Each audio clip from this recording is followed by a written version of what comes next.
Hello. Hello. Vipul sir, please go ahead. Yeah.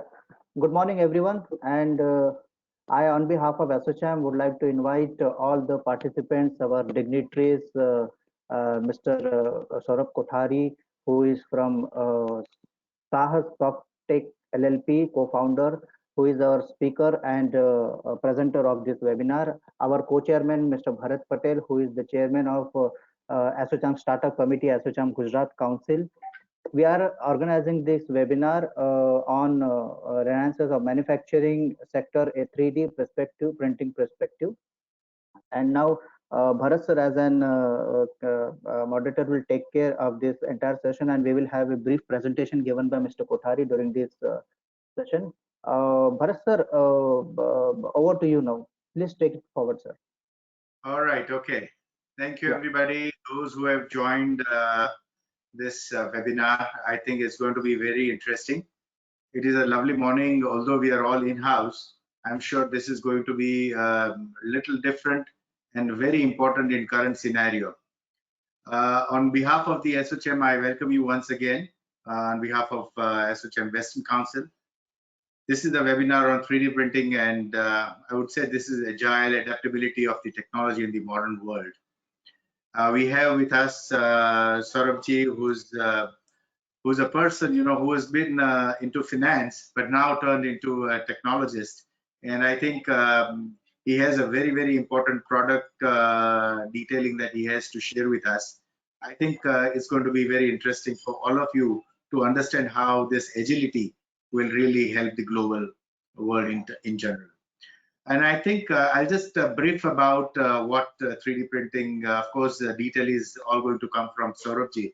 It is way back in 1981, when Dr. Hideo first gave the rapid prototyping. And prototyping is something, which is very important in the initial phase, because when one's startup is actually in its initial stage, they have to convince the people who are going to invest into it by showing a prototype. And prototyping is extremely difficult otherwise if 3D printers could not have been invented into this globe. I think 3D printers in general, I would rather define it in a different way than manufacturing as such, can be either a subtractive way or a additive way. And subtractive normally is very, very cumbersome. It is very slow. It is more of a replicable kind of stuff. Whereas, the additive is what Saurabhji is going to talk about, which is the part of the 3D printing. And it makes it very quick, very agile, and, it encompasses, in fact, all the technologies that is being currently being used. And if you look into the applications which are being currently used, be it from the automotive industries where any tools or any jigs are being manufactured currently on a short time based on the requirement which people would have. I remember that, even in the case of aviation, when the Boeing 787 was being made, the nozzles were precisely being done by the 3D printing, which was extremely difficult otherwise, because the person who was actually working on this, he wanted the nozzles in such a way that nobody could have, manufactured this in a subtractive way. So I think 3D printers help them enormously into that, There are ways, where this 3D printing currently in the wake of this, COVID-19, you would have seen tremendous amount of growth in quick constructions. So the construction industry is also not left out from this 3D printing. And healthcare, which is very close to my heart, I think that's one of the biggest industry which has actually helped. And Saurabhji is going to take you through where and how, this has really been helping. And healthcare, I remember of someone talking somewhere about even capsules, which are easily being palleted by a human with, sustainable releases, where you have the dosage. So you just take the one pill in the morning and it will get sustainably released during the day, right in the morning. You don't have to take multiple doses. So maybe someday down the line, you will have a pill which you take once a month, and then you don't have to worry for the whole month.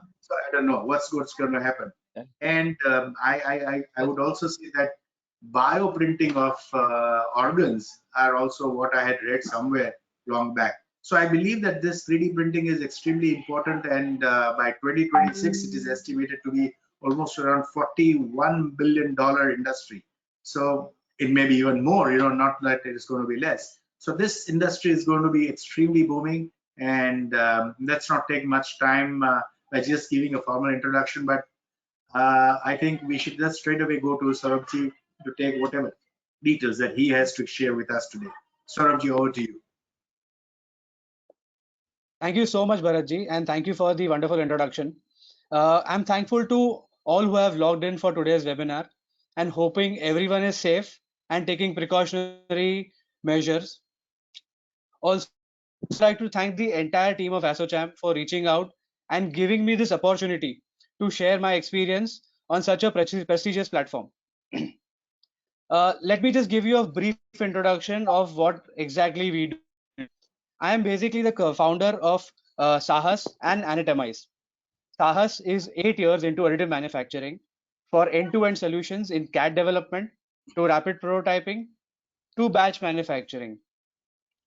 We also consult in setting up 3D printing labs for all the industries. And Anatomize is basically a company which does all the discussions that you did, sir, for the medical industry. We do pre-surgical planning. We manufacture custom operating tools like jigs, guides, cutting tools, and everything. And we also make custom molds for implants, and also directly we manufacture 3D printed titanium implants. So, but due to this pandemic, we've actually pivoted right now into manufacturing COVID protective products like shields, goggles, mask straps, PPE kits, valves, respirators, and other oxygen masks, and etc. So let me just start with the presentation, and then we'll take it forward.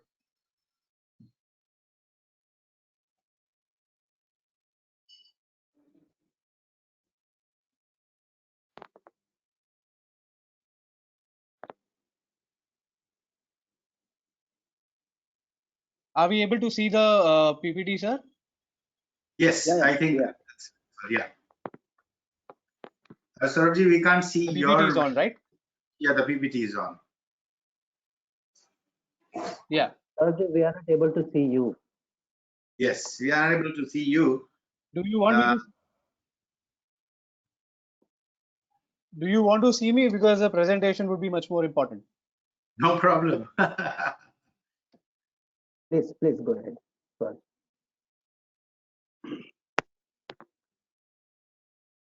There was a question which somebody was saying that there is no audio. I believe the audience can hear. Are we all audible? Could somebody put a message if Hello? we are audible? Sir, audience is audible, sir. Audience is audible. Fine. Perfectly fine. Go ahead, Saurabh. Hello? Yeah, am I audible now? Yes. Yeah, Saurabh. Okay. So before we move on to discussing the specifics of the agenda,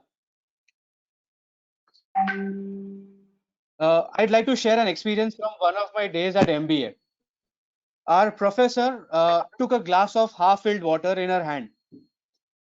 Now, just like that, we are wondering, I was sure that I was also planning to ask us a typical question of glass half empty or the glass half full.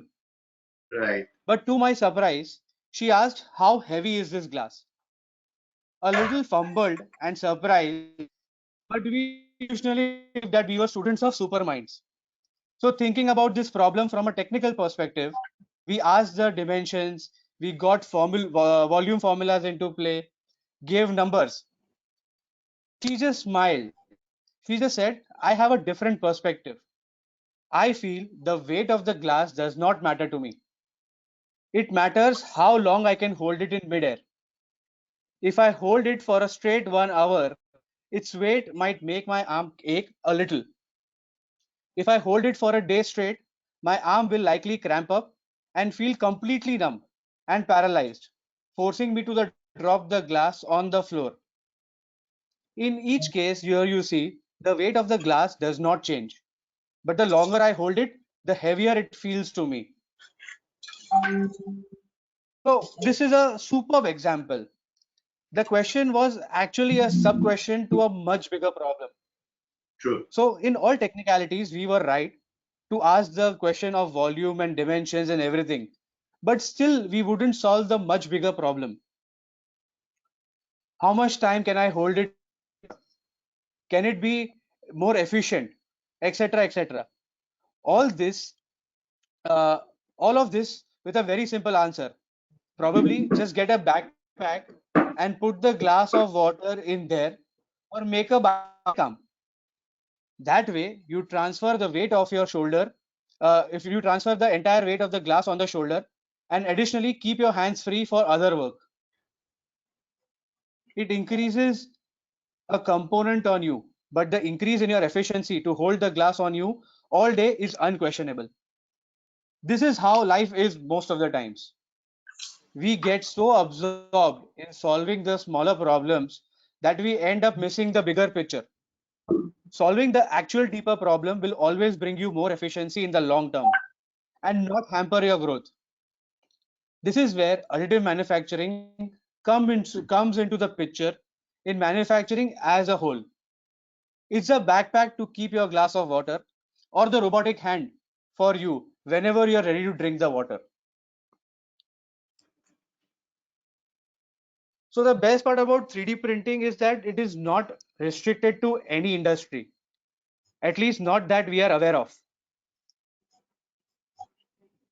Following are few of the applications of additive manufacturing that are in practice today. So that you see the medical services are there, architectural services are there, aerospace, education, electronics, automotive. We'll discuss these applications in further slides. Let's see what are the top applications and reasons to use 3D printing first. The top applications are form, fit, and functional testing for a product. As you see, the total usage of additive manufacturing is dominated by prototyping as of now. So for many years, people have only used additive manufacturing for prototyping. That is why prototyping has become a synonym for additive manufacturing and 3D printing. But that's not the only use of 3D printing. The technology's application has evolved to making end-use functional parts now. With the help of digitization and advanced virtual simulations, people are innovating the existing processes or traditionally manufactured products. Topology optimization help in creating structures and products with the same and better performance by reducing or optimizing material usage in the old designs. The end-use functional products help in reducing assemblies where initially there were about 8 to 10 components where we used to make a single part. For all these 8 to 10 components, you needed to have separate investments in molds, then manufacture the part and getting into the assembly lines at one base, then using a lot of manpower to assemble these parts. With the power of additive manufacturing, you can make it more efficient and reduce your cost by making it in a one single piece. So traditionally manufactured products didn't have the advantage of optimal usage of material and low wastage of material compared to additive manufacturing. But by making digital designs with lattice structures or hollow structures in the existing walls of the product, you can reduce the wastage of material firstly, and it can also increase the efficiency of the product. Nowadays, additive manufacturing is used for traditional manufacturing as well to increase the productivity and generate higher volumes, reduce wastage, and save costs due to lower rejection. Now you will ask me, how is that possible? But I'm sure that you would have heard the concept of conformal cooling into mold manufacturing. Conformal cooling or heating channels are necessary to manufacture products with a certain properties and get better efficiency in manufacturing. Without 3D printing, the traditional molds used to be manufactured with cooling channels which were vertical, horizontal, or diagonal. But with the help of additive manufacturing, now you can make cooling channels in the mold which are as per the flow of the product geometry. It helps in reducing the cooling time of the product inside the mold thus reducing the cycle time of the manufacturing by 20 to 50%. And it also reduces the shrinkage and rejections, thus saving a lot of cost. Let us see where all these applications are put in different sectors. So when we start with aerospace, aerospace is the fastest growing acceptance for additive manufacturing. They are adopting it with open hands after doing research, tests, and trials for about a decade. They made prototypes, they made simulation prototypes with wind tunnel testing and other simulations. They are now replacing traditional parts with custom lightweight parts made with AM. Example are basically companies who are manufacturing turbine blades. With topology optimization, uses lattice structures to make them lightweight without losing its structural properties. This helps the carriers have better efficiency during the commute. There are multiple parts like these which are made for space missions as well. These are put into the GSLVs, PSLVs, which are replacing the entire body or its components. Now, electronics dominate our life. Nowadays, it has become our new basic. So there are constant developments and innovations that are happening in this sector. And with the growing research in this industry, the growth of additive manufacturing for their multiple applications has increased tremendously. You see the example over here of the PCB which has been 3D printed. This is a custom PCB that has been printed for your personal use. So this is the extent to which now 3D printing is going towards. In automotive, the global automotive 3D printing market can be segregated by applications into prototyping, tooling, R&D and innovations, conformal cooling molds for making better components, and manufacturing complex parts. 3D printing is giving automotive manufacturers an edge to not only think for mass manufacturing, but thinking about customization for special clients and also conceptualization of new and future cars. The future of this industry is again electronic vehicles. And electronic vehicles, what they are doing is they are removing all the moving parts from the body and they are making it into one single part. Here, additive manufacturing can be used for mass manufacturing as well. So if you take example of the education sector, today each and every colleges, schools and everyone, they are trying to incorporate 3D printing in their curriculums. So here, history students can print out historical artifacts to examine. Graphic students can print out 3D versions of their artwork. Geography students can print out topography, demographics, or population maps. Chemistry students can print out 3D models of molecules. Medical students can print out cells, viruses, organs, implants, etc. And engineering students can innovate on new product development. This helps to open up the kids with new ideas of learning. It promotes problem solving skills. The kids will be industry ready before they entered in the real. In this sector, in architecture, there are a number of micro applications that you can cater to. First and foremost is basically making the scaled models. These scaled models are a miniature version of the actual project that will be built. Next is making simulation models. And these simulation models are made in the hope of designing more functional, sustainable, and compelling structures. The third application is making habitable structures. The concrete extrusion technology is used for fabricating contours, construction components, infrastructure planning, directly constructing structures like buildings, bridges with a large scale 3D printer. These bridges and construction buildings and everything can be achieved with complex and complete freedom of form. These structures are a milestone in the construction industry. And as Sir rightly said, the medical industry is a fast growing market globally. There are numerous applications possible: surgical planning, manufacturing cutting tools, jigs, and guides for performing intricate surgeries, making molds for implants, or manufacturing direct implants. point of care solution is what Anatomize is trying to do for the industry. So we can directly cater at the hospital at the point of care. Plus, there are a lot of developments happening in the pharmaceutical industry for drug delivery system. This was explained by sir in a very great way. Scientists working on tissue engineering. There is a constant innovation and customization in medical services and medical devices. The applications are vast, and we can't cover all this in a very short time. There are sectors like jewelry, household equipments, packaging, dyes and tools, custom gifting, who have already started adopting this technology for their manufacturing requirements. Now, I would just give you a worldwide response of COVID by the 3D printing community. Today, I'm so proud of ourselves that we have got into this industry. After years of hype, pushing the technology for years, 3D printing technology has finally come into the limelight and is now being used to quickly design and manufacture equipments in the face of the current COVID-19 pandemic. The 3D printing community as a whole has really shown the power of collaboration. In these tough times, companies and freelance designers have really put their creativity out there and contributed by making their designs open source.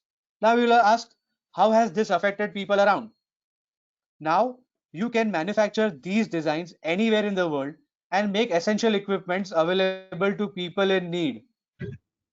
You talk about face shields, you talk about eye gear, saliva swabs, reusable masks, valves, ventilators. Imagine what an impact that can have globally. It literally puts the power of reducing the spread of this virus in the hands of local manufacturers. Excuse me. Through quick turnkey production times. We have not even bothered about patents or innovative designs. The community has surprised the world, first with their innovation and now with their open hearts.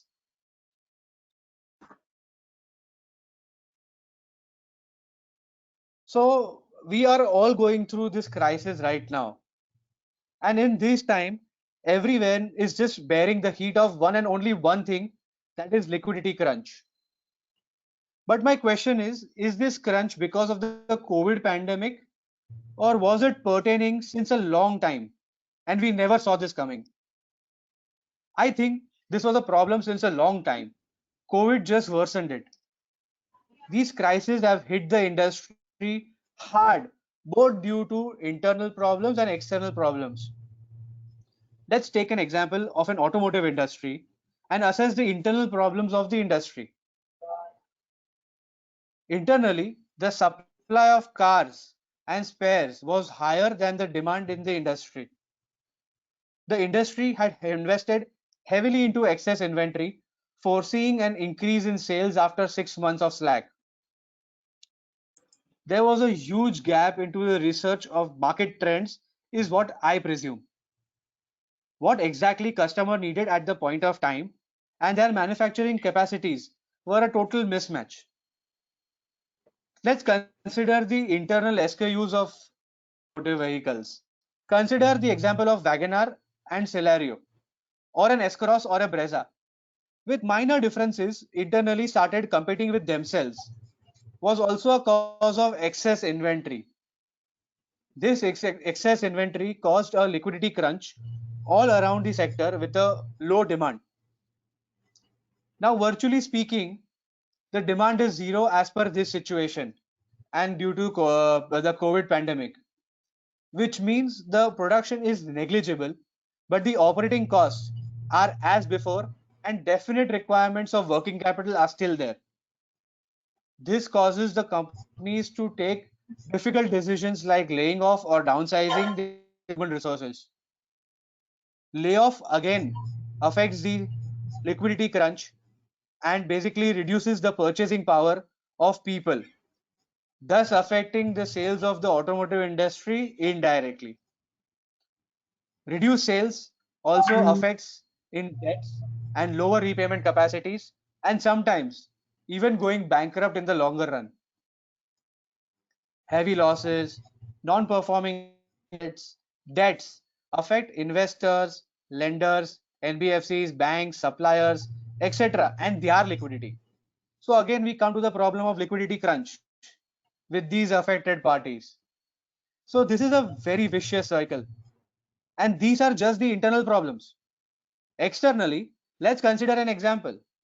Look at the situation of commuting with the help of these cab aggregators, the Ubers, the Olas, porters, share taxis, etc.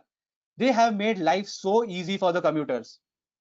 Once, where people were exhausted in the traffic, the rush, the heat in the trains, in buses, easily can move around with a click on their mobile. Not forgetting about the hassles of finding parking in Mumbai, especially. Why would an individual buy a car paying almost the same or sometimes even less monthly of the total expenses that we have of the EMI, the petrol, maintenance charges that we continuously bear, not forgetting the traffic and parking. This again is a huge factor that is affecting the sales of automotive today, and again going through that vicious cycle of liquidity crunch. So how can technology solve this problem to a considerable extent, and how is Sahas leading the way? We can offer firstly and most importantly the solution of having digital inventory. Digital inventory will help you in reduce investments in stocking. It will give you the freedom of minor edits and customizing products for individuals. Passing digital inventory is through a click of a button rather than transporting actual inventory around different locations.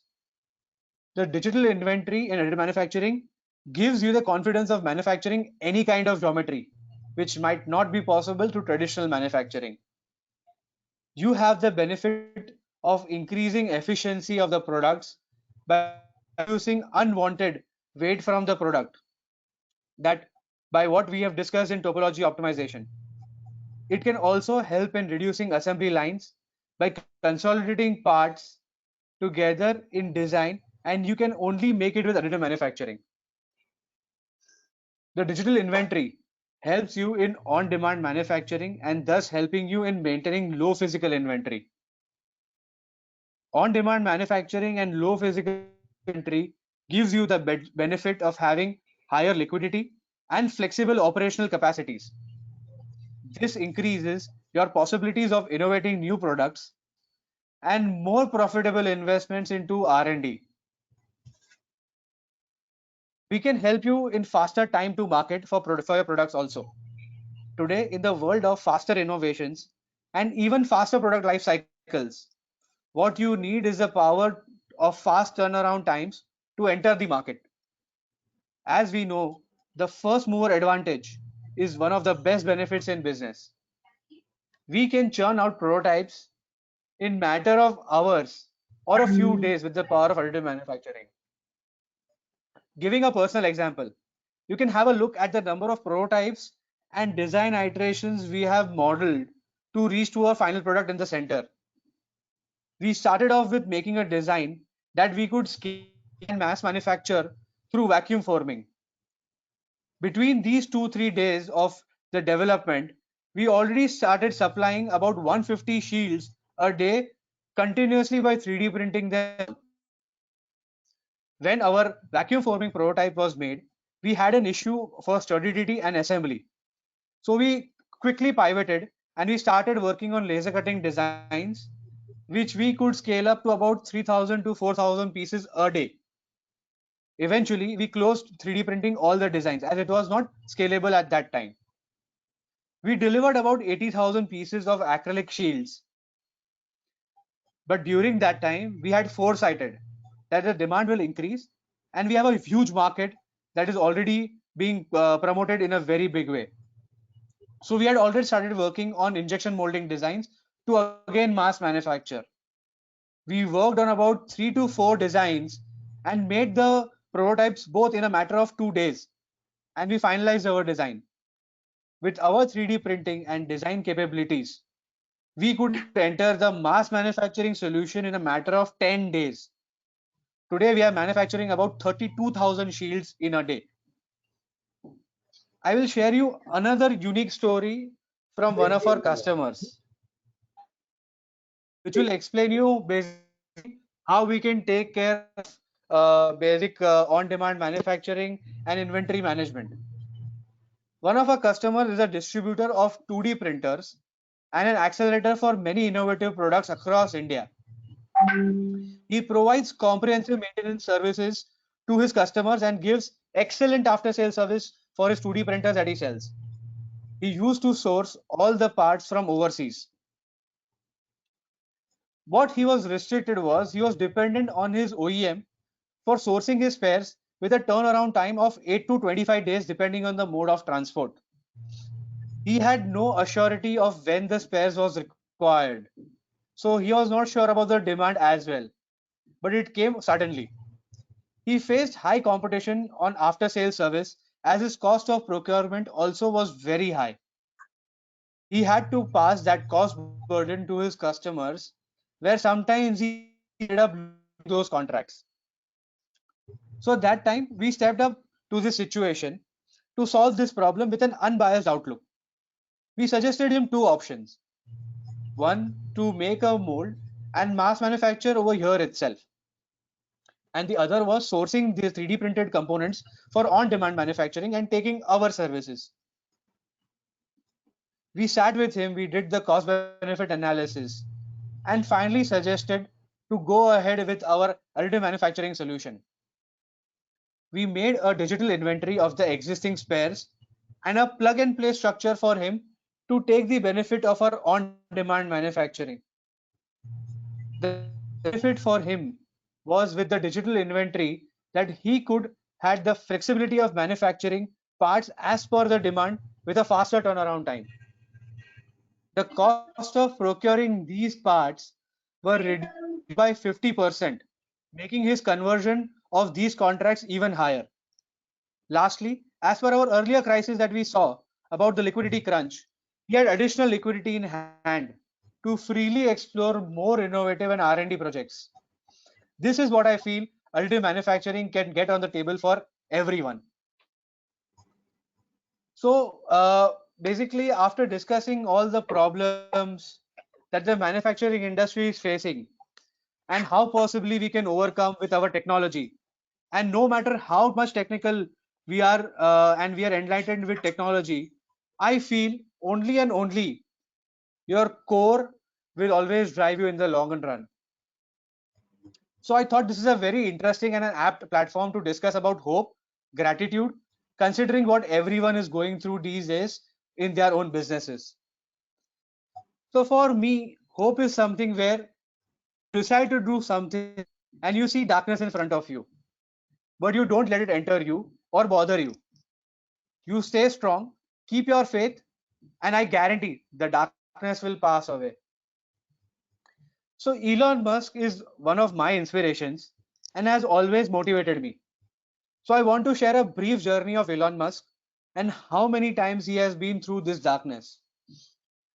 He was the co-founder of PayPal, and PayPal was voted as a top worst 10 businesses in 1999. He was removed from PayPal during his honeymoon and near-death experience with cerebral malaria in 2000. Tesla had battery combustion issues and more than 18 months delayed deliveries for every model. He had 3 failed launches in 3 years at SpaceX, and both of the companies were on the verge of bankruptcy. And he still faces a lot of issues till date. But he has always been resilient and has a very clear vision for humanity. His core belief in a sustainable life and minimizing individual limitation is what drives him. When something is important to you, and even if the odds are against you, you will always succeed. Today, PayPal is worth $90 billion and become one of the most widely used mode of payment. Even if he was kicked out of the CEO position at PayPal At that time, PayPal was valued at 1.4 billion and was taken over by eBay. And he liquidated his stake at a sweet $300 million. And what cracks me up till date is his comment after the PayPal and malaria crisis that vacations can kill you. His score did not get affected with the crisis and he moved on. When no one was even looking at a viable and a sustainable business in aerospace and electric cars, he invested his entire proceeds from PayPal to start Tesla and SpaceX. The fourth launch of the Falcon, as it broke out of the atmosphere, he got a call from NASA offering him $1 billion contract. All he could blurt out during the call was, "I love you guys." He may be giving ambitious deadlines for all his products, but that is what motivates him and pushes him and his people to work harder. Even if he doesn't beat his deadlines, he's faster than any average Fortune 500 company. I think it is important to have a future which is inspiring and appealing. There should be a reason why we get up in the morning. Why do we want to live? What is your why? What inspires you and gives you hope? What do you love about the future? So be grateful to all the things you have in life, and I'm sure your future will be awesome. Be grateful to your family and friends who have supported to you all throughout. Be grateful that you can see your kids' innocent smile and forget all the problems in life. Be grateful for having a supper on your table every day. So continue to be smart and continue to be safe. Cheers, guys. That's all from my side. Brilliant, Saurabhji. I think whatever that you have shown in the last slide was, in fact, very, very interesting, especially during this Thank you, COVID-19 sir. pandemic. People have been really put into a negative phase, and I believe this the reason and the hope one should have to wake up next morning, and they should have the right ikigai, as what most people say, the Japanese word, that you should have a goal of why this life is as a human, that granted our ikigai is. So this hope is extremely important, and for everything that is happening, we should be also equally thankful, and the gratitude which you express, I think that's very, very Correct. important. Now the Thank you so important much, thing, sir. That is what drives us all. yeah, yeah. There, we have a couple of questions, but before that, I think I have a couple of things which I would like to share with you and our audience Correct. that we have. That you talked about the resilience which we need to have. I would say that there are 5 Correct. R's that we should talk about. One is during this pandemic or anything that we have as a problem, we should see what are the solutions, how we can resolve it. So the first R stands for the resolution of how we can resolve it. And the second is that we should have resilience, that we should not, question of falling down is not something which is important. Question of raising up back again and going onto your track and meeting your goals, that is very, very important. And the third R is about Correct. return, how we can return back to normalcy. Like, today we are all into a new normal, so-called new normal, and that's going to be the thing which is going to be ongoing now. But then eventually, we have to return back to our ethos. We have to return back to our ethics. How are we going to return to our originality? And then, we also Correct. should have a kind of a rethinking on the whole business phenomena. Why I'm talking to you specifically on this is because you have a finance background. You very rightly put across liquidity and how, why this 3D printing is going to become extremely essential, not only in today's crisis, but eventually even in long run. And the last one is reforms. Correct. We need to have a lot of changes which are very dynamic and agile. I started my statement. Agility is something which we need to work on.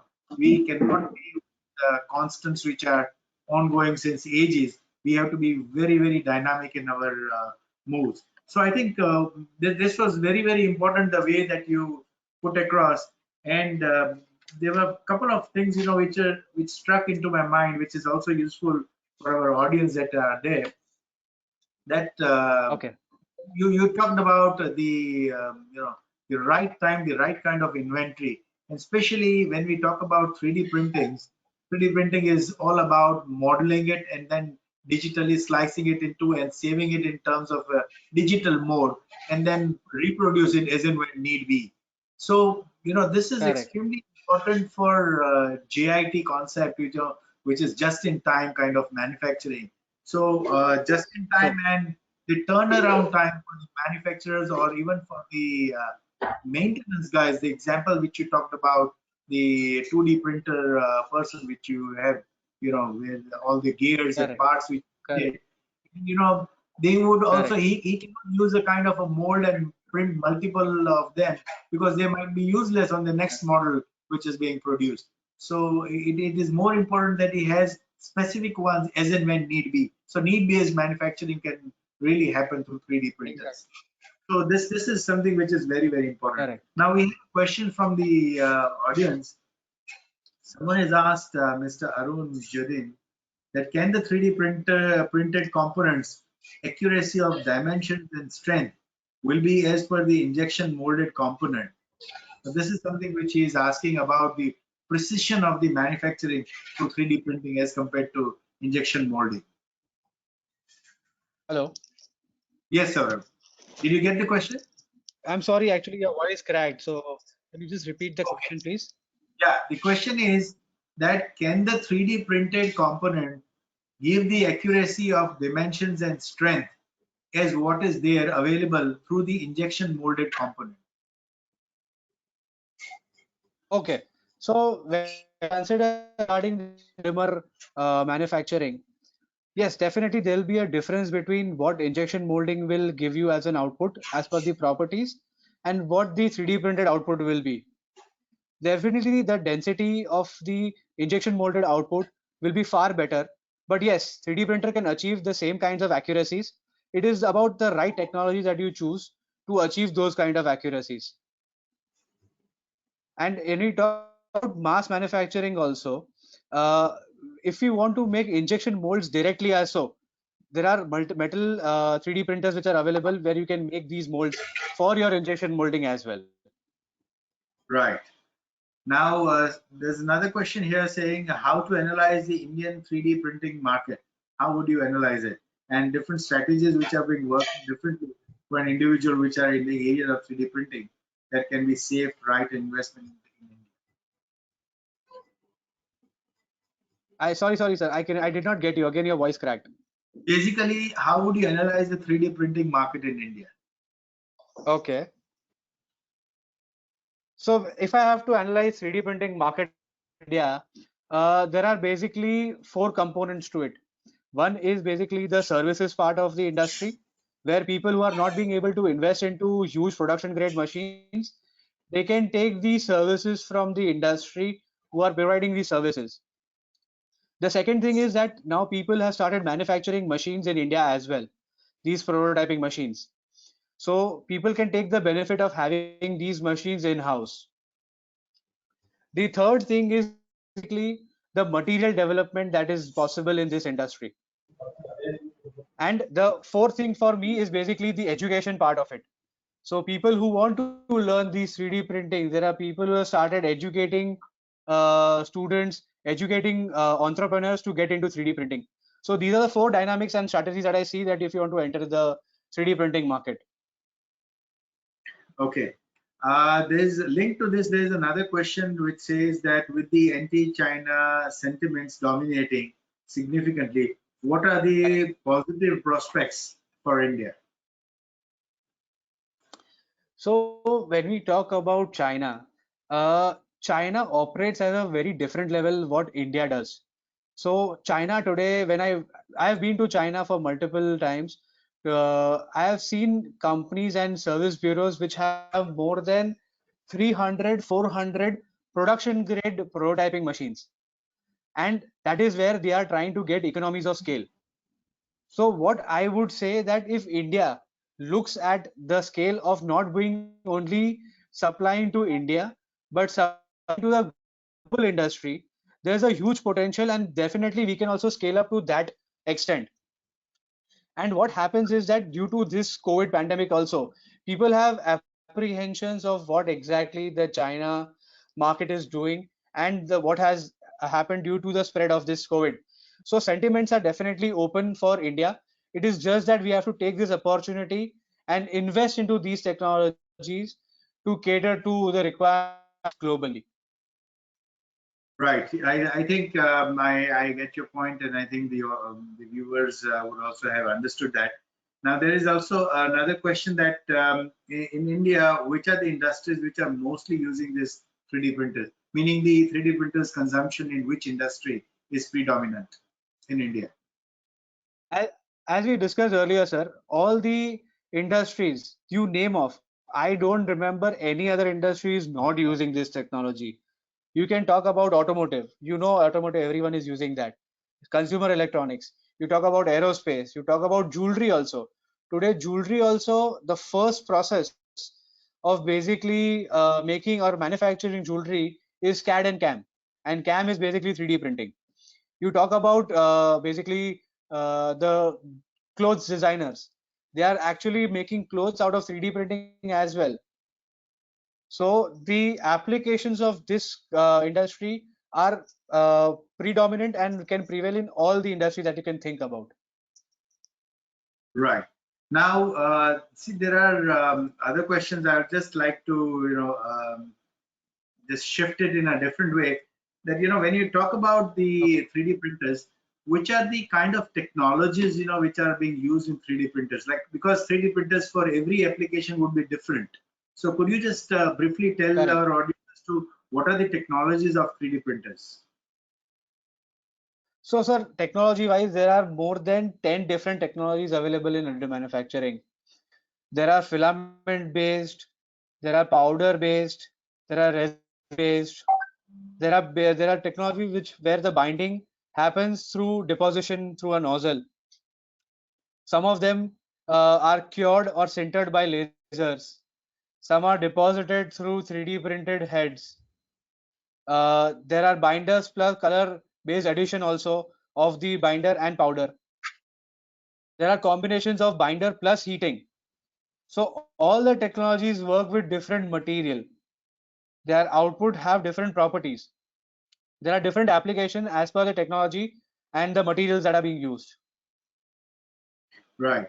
So I think based on the application that people can select what kind of 3D printers they can use.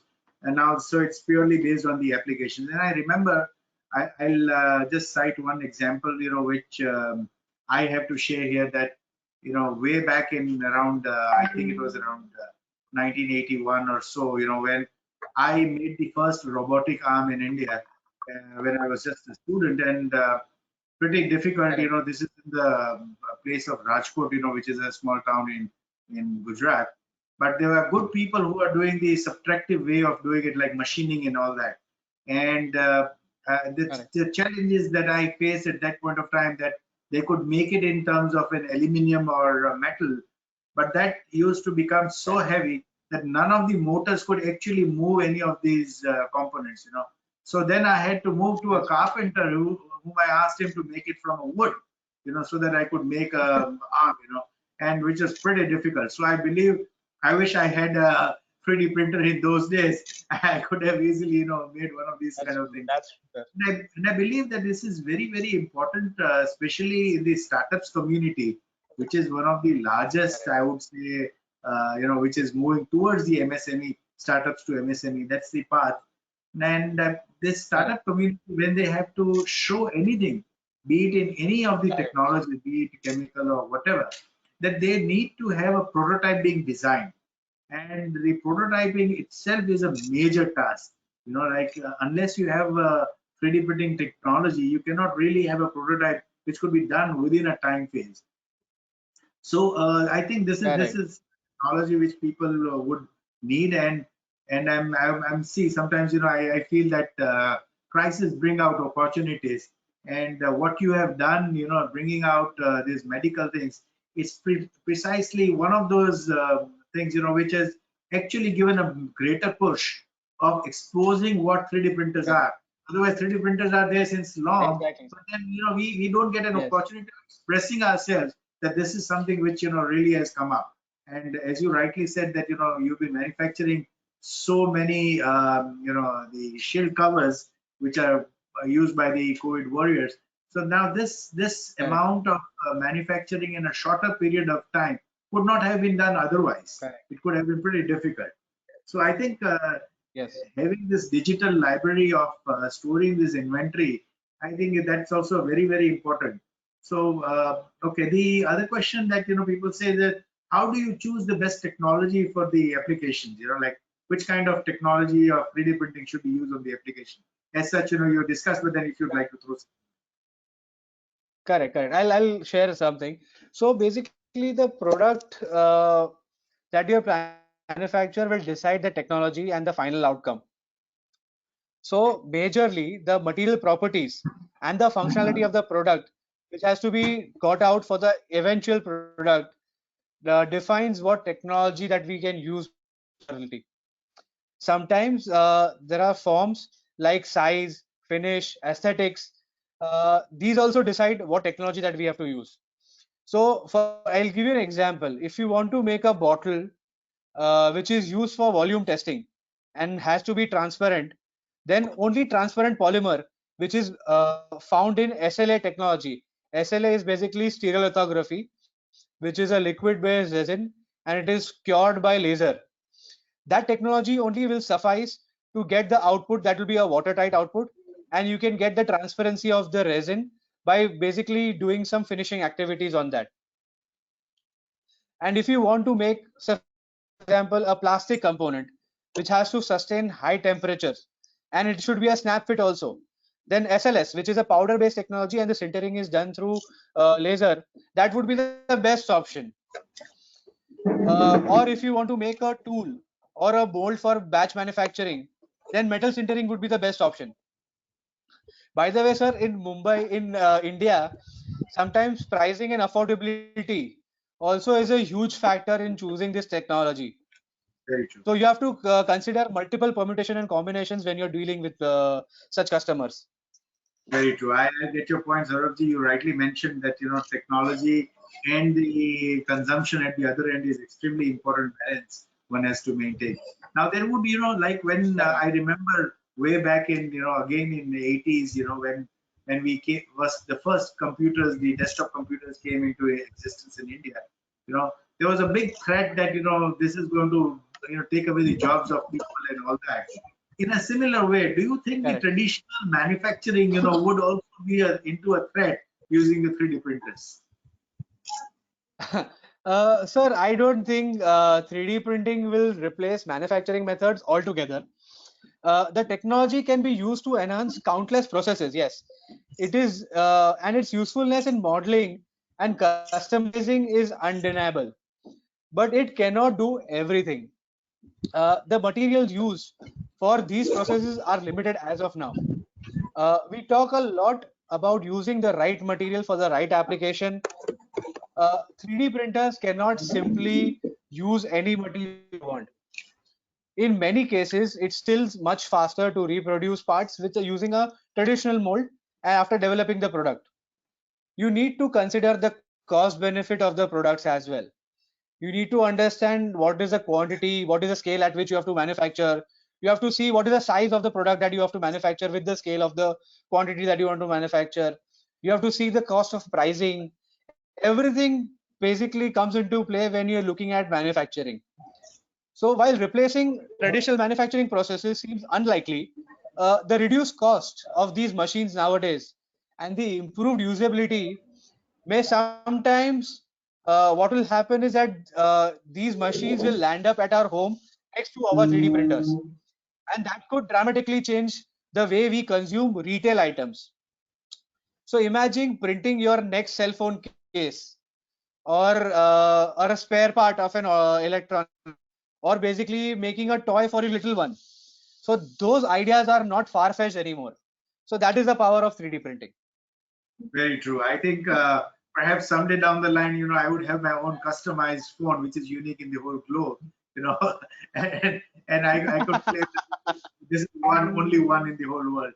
Now, you know, like Correct. I really appreciate the statement by our Honorable Prime Minister saying that Atmanirbharta, meaning we have to be self-reliant in all the aspects. I have a viewer's Correct. question saying that from 3D printing perspective, do the components of the 3D printing, meaning the raw material, are we still heavily dependent on the imports? Uh, so when we talk about different technologies, yes, if I tell you, India is a manufacturing hub for FDM machines, wherein the input of material is filament-based materials. Over there, India is self-sustaining, and there are multiple players in India as well who are manufacturing these materials. But when we talk about production grade materials for liquid resins, for thermoplastic powders, for metals, yes, we are definitely dependent on the overseas market for sourcing that kind of materials. There are very few players who have started working on these aspects.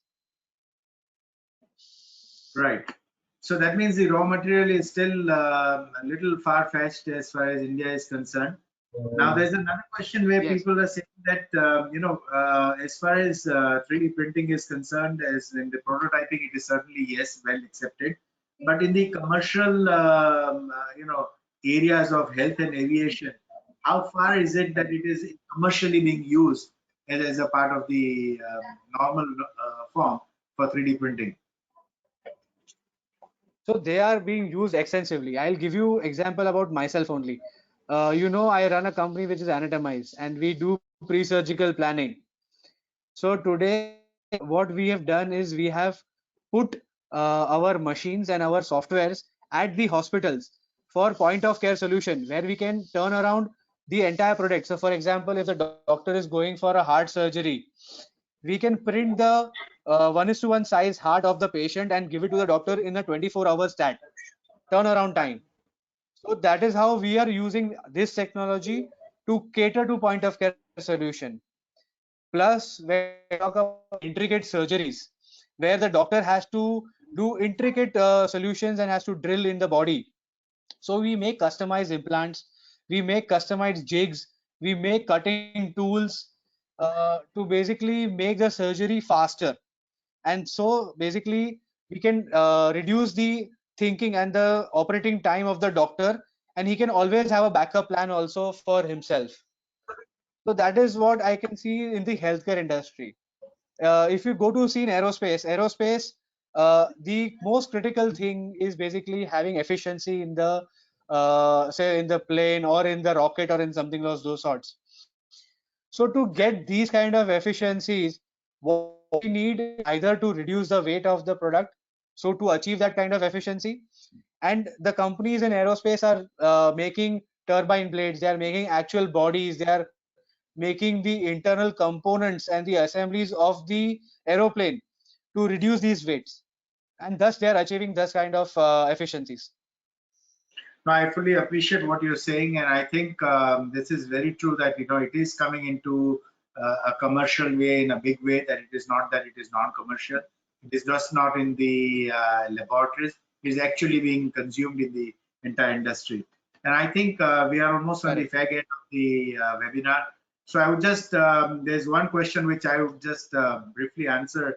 That someone has asked about the gap between the academia and the industry about the 3D printing, which is very in a way that I can understand the gravity which someone has asked about. That usually during the academics people would have shown something which is very abstract in its nature, but when they go in the industry it's something different. But actually it is there's no end to it. The applications of utilizing 3D printers is absolutely, when you go into the field, it is endless. And I think this is what is the bridging of the gap is to be done by an individual by his one's own thought. So I think and you have your kids who are basically future ready also. Right. So you can just give a summation before we end this. So as per my summation, I feel that the industry has a lot of potential. We've briefly discussed on what are the existing applications and how we can technically be sound to cater to those applications. I would just like to give you a brief on the future of this industry as well.